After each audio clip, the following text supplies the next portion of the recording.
Hello, everyone, and welcome to Reach Council's podcast. Today on Reaching Out with Reach, we have Mothers Against Drunk Driving Program Specialist, Emma Douglas. Hi, Emma, and welcome. Hello. Good. Thank you for having me here today.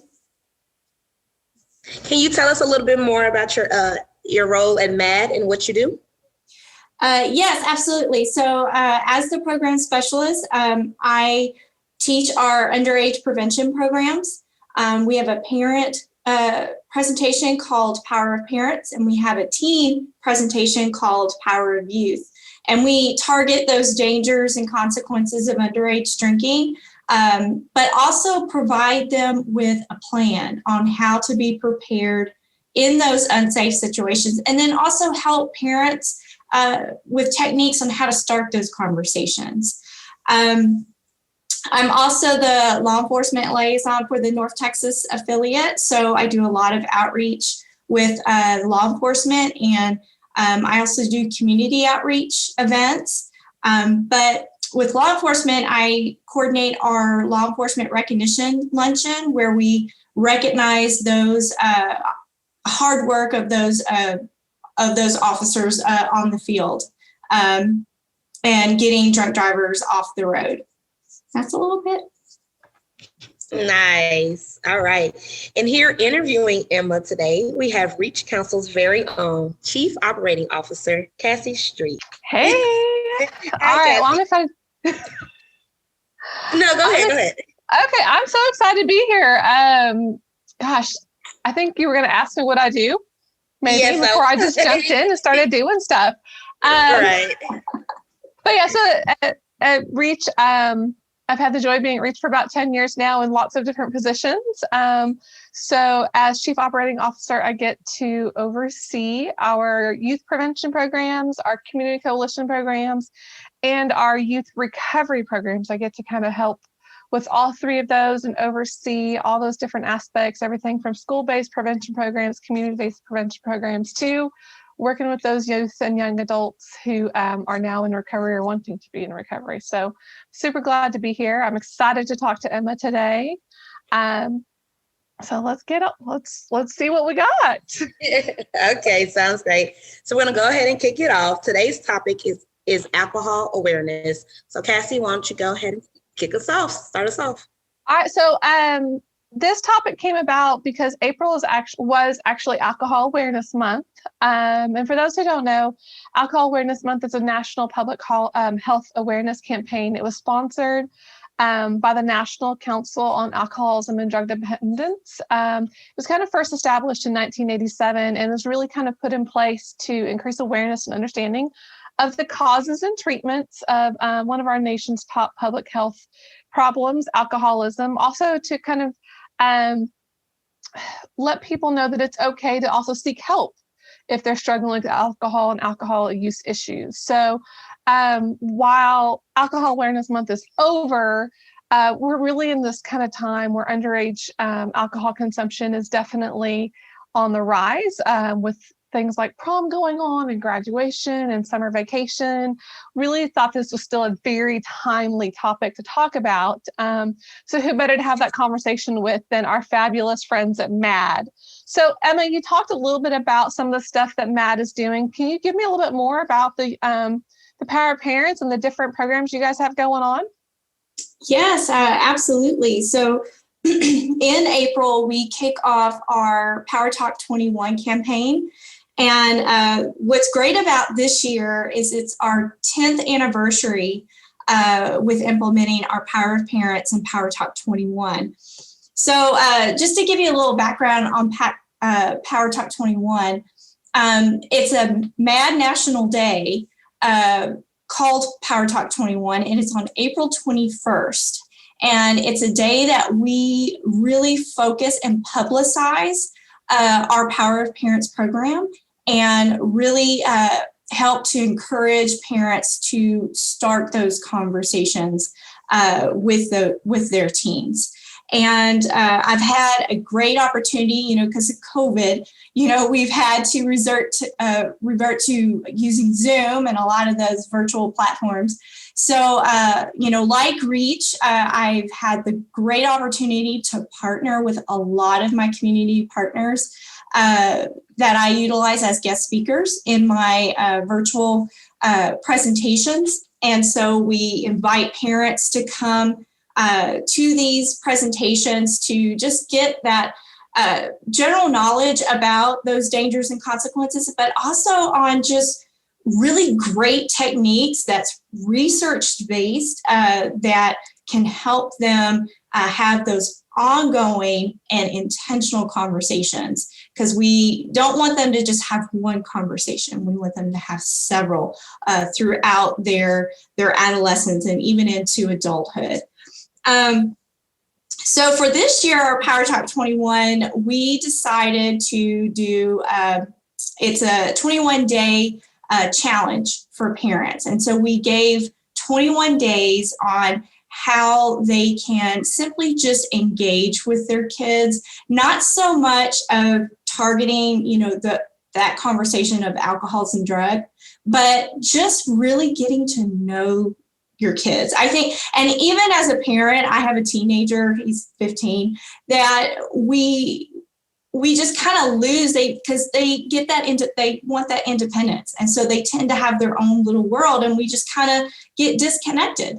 And so by having this challenge, it actually encouraged me to do just simple things, like just asking him to give me a hug, or just having him teach me something that he is interested in. Like he loves Minecraft. And so I have no idea how to work that, but he did his best to teach me. And then also we both love horror movies and scary movies. And so we really dived in and just spending that quality time to watch a movie together and then talk about it. And so it's been great going through those challenges with him. And then it's just a lot of fun. I've had a lot of fun going into the schools and teaching this parent program. And then on the flip side, on our teen program, I had a great opportunity to partner with a Frisco school, Wakeland High School. They did a drunk driving awareness campaign that was a week long, and they had a crash car in front of their school.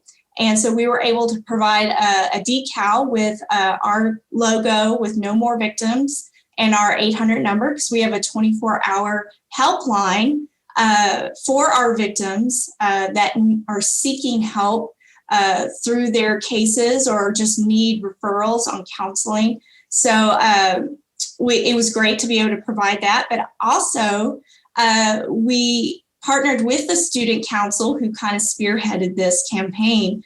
They created these signs that had, drunk driving messaging on it, and asked all the kids as they were passing in the hallways to sign it, to take that pledge to be alcohol free and no drinking and driving and not getting in a car with an impaired driver.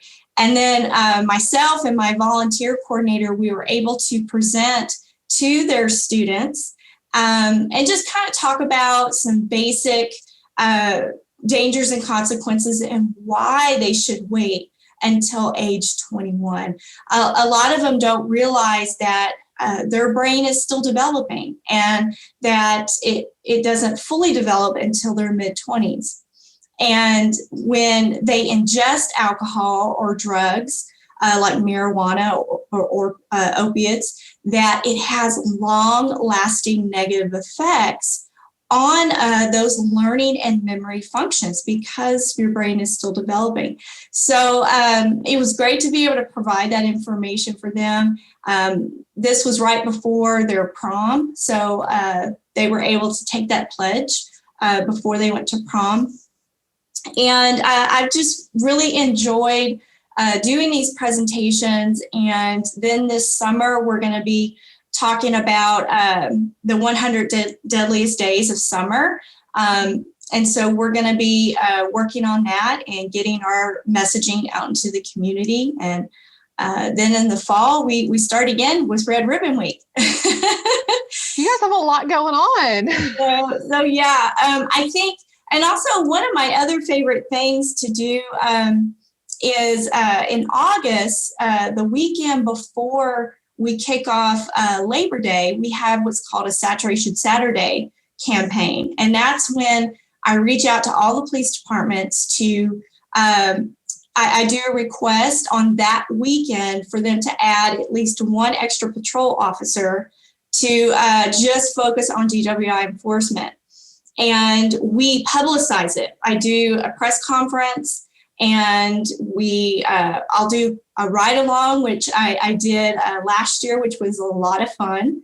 And so we were able to be law enforcement's voice and just really let the community see how much time and effort goes into just one DWI arrest. So we try to publicize that information. So it's getting more and more.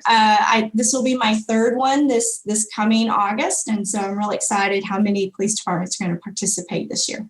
That's awesome. We know that prevention is just a whole community. The whole community has to be involved for prevention to be effective.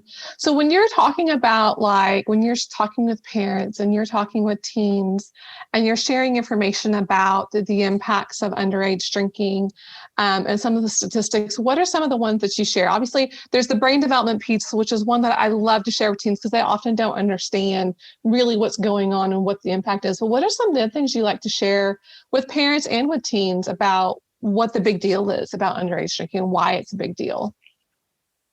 So one of the things which I love about our Power Talk 21 challenge this year is that adolescents who are more connected with their parents, for example, if they attend family dinners more frequently, they're actually less likely to drink alcohol or use other drugs, among other risk factors. Some of the latest research shows that teens of parents who take the time to talk to their teens about alcohol and intervene when they notice a problem are less likely to engage in underage use of alcohol and other drugs. So, yeah, the science is clear, the research is clear, and so we want to debunk those myths and provide them with the facts and just to be prepared. A lot of parents, and like, for instance, when I was a kid, I didn't know this information. Mm-hmm. And we definitely didn't have a plan when I was a teen. Like, for instance, when say a teenager, his best friend is his ride, and he's at a party and he sees his friend drinking alcohol and doing drugs. How would you handle that? When I ask him. And so just being able to work with your parent or a trusted adult to have a plan on how to get out of that situation and be able to react quickly. So by, texting one letter to their parent to let them know that that's a sign that they need help. And then, or just doing an Uber or Lyft, or, as a sober person, taking the keys from them and you drive. Because we want to get both of them home, not just them. So just being able to be prepared. But honestly, Casey, 74% of teens say that their parents are the leading influence on their decisions to drink alcohol. So parents have the power, they have that voice and can influence their kids and keep them safe. Awesome. I love it. And I agree with you. Parents really are just the number one influence in prevention. So one of the questions I often get when I'm working with parents is, when do I start talking and how do I start talking? And so what do you say when families ask you, when do we start talking about drug and alcohol use? What are your responses to that? Okay, so that's a really great question. And I get that one as well. Talk early and talk a lot. So actually kids start weighing the pros and cons of drinking alcohol as early as age 8. And so that's so young. That's third grade. And so, but definitely parents know that maturity level of their kids. And so even at age 8, if they feel that they have that maturity level to have that conversation, then yes, start that conversation and then just continue all the way through college. So they are prepared. I love it. What are some of your best ways to talk to your teens about alcohol use? So great question. So Matt has partnered with Dr. Robert Trucy. He's a biobehavioral professor at Penn State University. And we adapted his research, his techniques through our parent program. And simply it comes down to using the how, what, and why questions. And so, for instance, when I was talking to my teen, I simply just asked him, how would you handle someone offering you drugs and alcohol? And then I just wait and listen to him come up with phrases. And then we work together in putting phrases together. Casey, as parents, we know what to say and to do because we've been there. So, but by using those how, what, and why questions, we're able to help them build those executive functioning skills, those decision-making, planning, and just being able to come up with those phrases, and you become more of a team than us just lecturing and telling them what to do. Another technique is really knowing when to have that conversation. And a lot of that is trial and error. So for instance, with my kid, I know when he comes home from school, he does not want to have a serious conversation. He's exhausted. Same thing with parents when they come home from work or, they're tired. So really trying to figure out when you both are on the same page and same attention level. Like for my kid, we realized that by me and him in the car driving, just me and him, we have the best conversations. And he opens up just in that situation. So that works for us. That might not work for another parent, or if you have two teens, one way might not work for another. But just knowing not to force it and getting in the habit of asking them, hey, can I talk to you? Or, and so that way it kind of sets that stage. It helps them feel that you respect their time, that they're getting older and they have that independence, instead of it just being a forced conversation. So just knowing when to back down and try again later. But yes, definitely no phones, no distractions, just, me, him, the two together, and just being able to focus on that conversation. And then just being prepared on answering your own history. A lot of teens, they want to know, hey, did you drink alcohol or did you smoke marijuana, when you were a kid? So it's really up to the parents on how much they want to share, but just to be prepared for that question. And like for my kid, I told him, because he asked, and I said, you know what? I didn't know this information when I was your age. So I made a lot of bad choices. And so now that I know this information, I want you to know it so you make better choices. Now, he didn't press me for more information. Your team might. So just be prepared. But our handbooks that have Dr. Trucy's techniques is a great resource. It has different examples, different scenarios on how to handle certain questions they might ask you. It's just a great resource to use. Wonderful. I love it. And I love the car method for having those conversations. I will say from my experience, I have a teenager. I have one who's going to be in high school this next year, and I have an 8-year-old. And, sometimes our best conversations happen in the car, and some of them, because what I call our tribe, our friends. We have all two sets of friends, and they all have kids the same age as ours. So I take the older kids to school in the morning. We have some of the greatest conversations. Sometimes they're silly, but sometimes they're serious, and we can really can break down, well, what does that mean? And why do those things happen? And then, they know what Cole's mom does. And so Cole's mom will go, all right, here's the science of this gentleman. Let's talk about it. And I love that method because, they're a captive audience. And they're just kind of right there, and they can't go anywhere, and there's nothing for them to be distracted by. So I love that. I found in our household sometimes we have conversations based on what we see in TV and movies. Mm-hmm. And I love that, like being able to ask my kids, like, what does that mean? And like, what do you think about that when you see that? And using those as natural kind of conversation points. So very cool. I love those things because it's hard. Parenting is hard, right? Absolutely. I mean, I know one scenario is just asking, I heard that I heard just through the grapevine when I'm talking to my kid that at this party they did this. Have you seen that? And what do you think about that?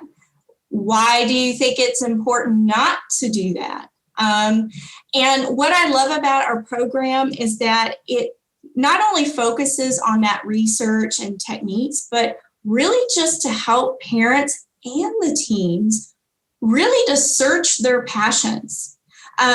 Like the example I give the kids is, say your boyfriend breaks up with you and then you get in a fight with your best friend in the same day. That's a hard day for a teen. I mean, for anyone.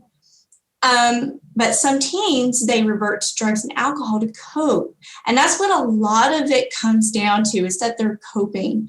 They're coping for what's going on that's hard in their life. And it can be as simple as, there's so much pressure that I got to make straight A's, or, I got to get this scholarship or, that kind of stuff. So that's when I encourage them, search your passions, search those positive activities to help you get through those bad days. I mean, I even struggle with that. I get so upset or I have a really bad day and I just kind of forget, those activities that could really help me.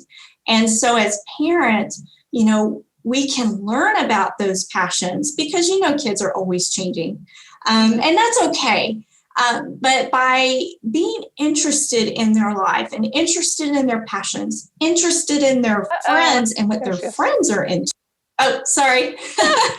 That's the joys of technology. Be interested in their friends. I love it. Yes. Yes. So interested in not only them, but their friends as well. So as parents, we can provide that environment for them and just be relevant in their life. And so that way, when they have a problem and they're scared or they're upset, they are more willing to come to you because you were there and interested in what they're doing. I love it. Such great information. So, all right. Well, this has been fabulous. This is always, even doing prevention myself, I always love hearing ways to help have these conversations with my kids because I think we constantly need these reminders and different strategies as our kids grow, because what we pick up and learn at one point in our kids' life and age is just very different than what we need even a year or two later. So I appreciate that. Thanks for coming on today. Yeah, thank you. Oh, I'm sorry. I did want to mention one thing, if that's okay. Yeah. So if I had to give advice to parents is really be in the know of the trends. Know what the kids are doing and what the products look like. Because, for instance, we had one parent that, I heard about this, brought a device to the school and they told the office people, hey, my son forgot his USB. and I'm dropping it off. It was a vaping pen. And she just did not know what it was, because they can look like a USB. So it's very important to be in that know, research, find that information, and, ask questions and what kids are doing. So that way you can bring that up and have that conversation. Wonderful. And if parents are wanting more information, give some examples of not only your own website, but also some other websites they can go for information.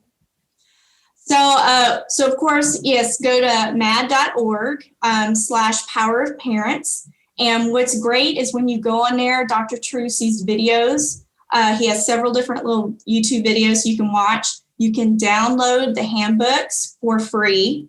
And there's also a quiz that you can actually take to find out what kind of parenting style that you do. Because we've learned through research that, like for instance, with a teen that has authoritarian parenting style, that's my way or the highway, those teens drink the most dangerously high levels of alcohol compared to the other parenting styles. And a lot of that is because of that rebel, you're not going to rule me, you're not going to tell me what to do.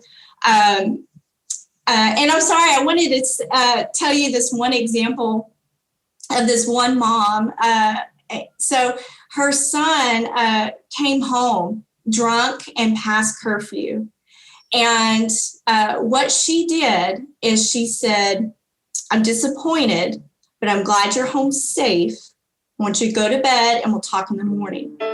And then, And then now, when I was a teen, that would have handled a whole lot different. But really think about it. If she would have started yelling and screaming, one, he wouldn't remember because he was drunk. Mm-hmm. But when teens drink alcohol and use drugs, it affects those executive functions in their brain. So that's when the yelling, the screaming, the doing, saying things that you normally wouldn't do happen. So by allowing him to go to bed, she was then able in the morning to have that conversation and deliver those consequences. And so that is another piece of advice I would really give parents is lay down those rules and consequences ahead of time. But for instance, in this example, really finding out that why. Because there's going to be consequences and we'll deal with that. But finding out that why did this happen? Were you bored? Were you pressured? Did something bad happen? Because if we don't handle that why, it's going to keep on happening. So just dealing with that first, deliver those consequences. Some other resource, and I'm sorry, I'm going to go back to the other question you asked. Some other resources, of course, Reach Council is fabulous. They have tons of resources. You can go to Texas Department of Transportation. They have a lot of information. You can go to another good one. It's called SAMHSA, and that is Substance Use. Can you help me? Substance Abuse Mental Health Services Association, and they have the Talk They Hear You campaign. Yes, and they have a suicide prevention hotline. That particular hotline we do give in our presentations because definitely we tell teens, because I've had teens come up to me and ask, what do I do if I see my friends struggling? And so we try to provide some ways they can help. And that hotline is a great resource to get them help, but also going to their school counselor. School counselors have tons of resources that they can give, but also just going to a parent, a trusted adult to help them. Let me see. Another good one is Operation Parent. Operation Parent is a great resource. They have a lot of free webinars and a lot of great information. That's all I can think about on the top of my head right now. That's some great resources. I love it. So, Yeah. well, I think, Crystal, did you have anything you wanted to add? No, that was a great way to end it. Thank you for coming. Thank you, Cassie. Thank you both. So that concludes this month's podcast on alcohol awareness. To all of our listeners, I hope you've gained something from today and you're able to share with everyone you know. Thank you, Emma. Thank you, Cassie, again for discussing this important matter. And thank you all for tuning in.